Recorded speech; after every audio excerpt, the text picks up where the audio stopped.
যাদের বাসায় মাছের লেজা কেউ খেতে চায় না বা মাছের ছোট অংশের মাছটাও কেউ খেতে চায় না, তারা চাইলে কিন্তু এভাবে মজা করে ভর্তা বানিয়ে খেতে পারেন।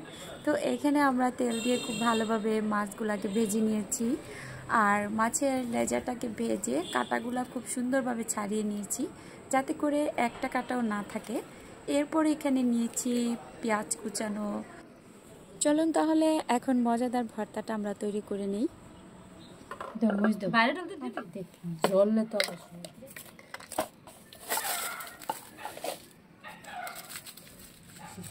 এই ভর্তাটা শুকনো মরিচ দিয়ে খাইতে কিন্তু বেশি মজা লাগে।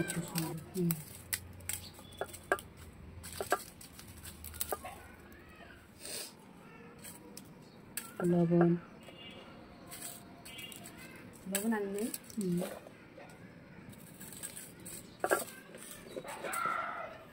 তুমি আমার ছাড় দিবা, মাইছি কি ছাড় দিব?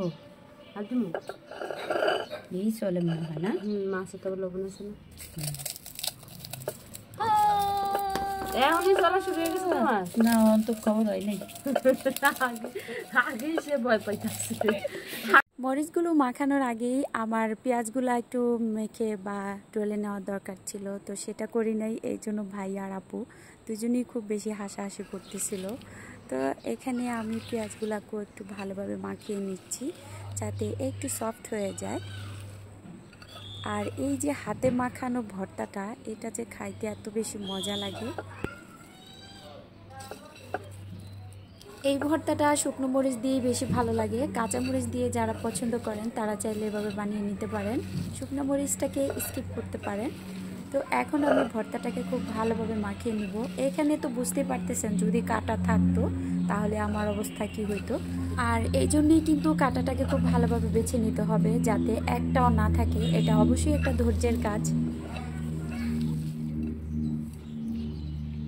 ভর্তাটা খুব সুন্দরভাবে মাখানো হয়ে গিয়েছে। এখন আমরা সরিষার তেলটা দিব, আর সরিষার তেলটা একটু বেশি পরিমাণে দিয়েছি। যারা ভর্তা প্রেমী তাদের যদি মুখে পানি চলে আসে বা খেতে ইচ্ছে করে, আমার দোষ নাই, আপনারাও এভাবে বানিয়ে খাবেন। এই ভর্তাটা যেহেতু হাতে মাখিয়ে এভাবে বানিয়ে খাওয়া যায় তাই কম বেশি সকলেই পারবেন। আর যারা ব্যাচেলার আছে তারাও কিন্তু চাইলে এভাবে ভেজে হাতে মাখিয়ে ভর্তাটা বানিয়ে খুব সহজেই খেয়ে ফেলতে পারবেন। রোজার মাসে খুব বেশি ভর্তা ভাত খাইতে ইচ্ছা করতো, তারপরেও কিন্তু খেতাম না, কারণ রোজা রেখে ঝাল ভর্তা খাওয়া আসলে ঠিক না।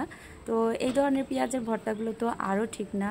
এর জন্যই ভেবেছিলাম ঈদের পরপরই অনেক অনেক ভর্তা ভাত খাবো, আর আলহামদুলিল্লাহ খুবই মজাদার ভর্তা ভাত আজকে খাবো। তো আমি আজকে আমার পছন্দের ভাত খাবো। এটা হচ্ছে আউশ ধানের ভাত। তো এটা যেহেতু ছোটোবেলা নানার বাসায় গেলে অনেক বেশি খাইতাম, বা সবসময় গ্রামে কিন্তু এই চালগুলাই খাওয়া হতো। আমার মনে হয় কম বেশি অনেকেই এই চালটা পছন্দ করে খেতে, আর আমি তো ছোটোবেলা থেকে এটাকে লাল ভাতই বলতাম। কারণ আচ্ছা, আমার মতো আপনাদেরও কি লাল ভাত পছন্দ নাকি?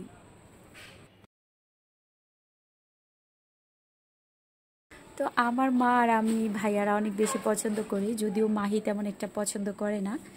আজকে আমার পছন্দের ভর্তা আর ভাত দিয়ে খাচ্ছি, আলহামদুলিল্লাহ খুবই মজা লাগতেছে। আমার মতো আপনাদেরও যদি লাল ভাত খেতে খুব বেশি ইচ্ছে করে তাহলে অবশ্যই বাজার থেকে কিনে এভাবে ভর্তা ভাত বানিয়ে খেয়ে ফেলুন, খুব বেশি মজা পাবেন।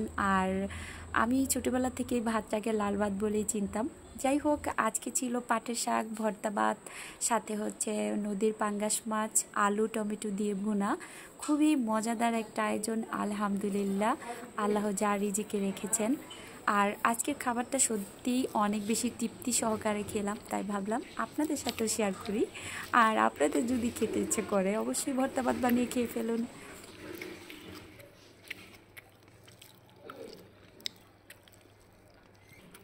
সাধারণ খাবারের মধ্যেও সত্যি অনেক বেশি তৃপ্তি খুঁজে পাওয়া যায়। সবাই ভালো থাকবেন, আজকের মতো বিদায় নিচ্ছি, আল্লাহ হাফেজ।